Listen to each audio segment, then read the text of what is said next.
Shri Kadakampally Surendran.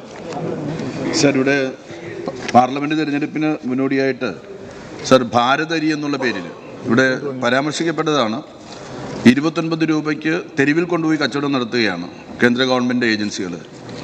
Sir, യാതൊരു നിയന്ത്രണങ്ങളോ ഒന്നുമില്ല. Sir, യഥാർത്ഥത്തിൽ ജനങ്ങളെ പറ്റിക്കുകയാണെന്നുള്ള കാര്യം ജനങ്ങൾക്കറിയില്ല.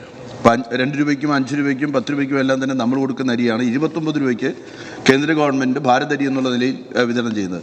സാർ, ഇത് ജനങ്ങളെ ബോധ്യപ്പെടുത്താൻ എന്തെങ്കിലും നടപടി നമുക്ക് സ്വീകരിക്കാൻ സാധിക്കുമോ? ഇത് വലിയൊരു തട്ടിപ്പാണെന്നുള്ള കാര്യം ജനങ്ങളെ അറിയിക്കാനായിട്ട്. സർ, ബഹുമാനപ്പെട്ട CM തന്നെ ഈ സഭയിൽ അതിനെ സംബന്ധിച്ച് കുറച്ചുകൂടെ വിശദമായി വ്യക്തമായും പറയുകയുണ്ടായി.